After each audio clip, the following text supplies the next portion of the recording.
where did you end up on those nights where you were like, well, they're sick of me, I have to go somewhere else?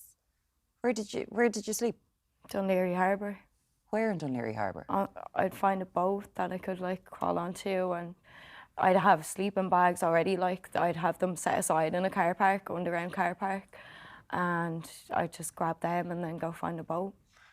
How scary was it? Because Terrifying, honestly. I was petrified. I was a young girl, you know, as a woman, like I was petrified.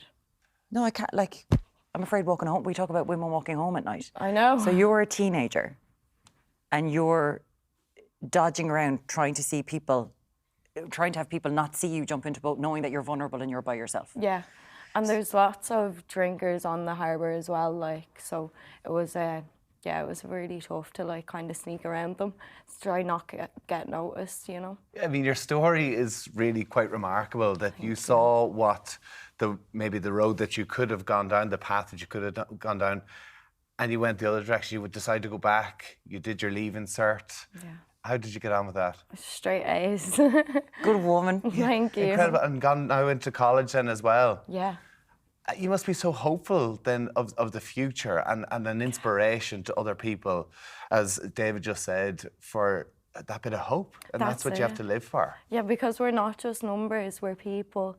And that's the campaign we're trying to... Yeah. That's the voice we're trying to get out there. Like, I've spoken to so many different homeless people, and they all say the same thing, like, I just feel like another number on the list. And it's so sad and it's so heartbreaking. And especially when it's someone younger than me, because I was that young girl at some stage.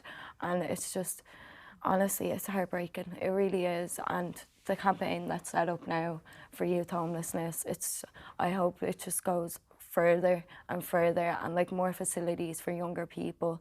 It's needed, because you can easily get caught up in the adult drama in the other hostels, and like you can think you're safe because that person's 35, you're 18, so you're like, okay, this is a grown adult, I'm safe.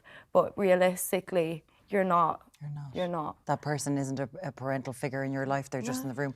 Can you tell us, David, about the campaign? Because I do think it's so important to realise that we see these figures. They're not, someone isn't just a statistic, it's a human. If you're at home looking at a 14-year-old right now, that was Jodie on the street. Yeah, Muireann, we provided services for over 4,000 people last year.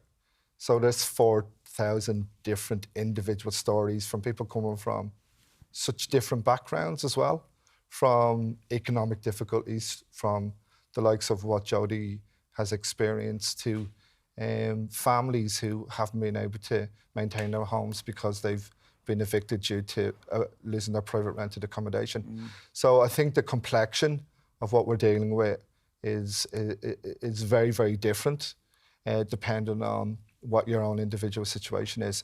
And through our campaign, not just another number, we want to highlight the fact that, you know, one of the things for me is the frustration that it's taken for it to get to this level.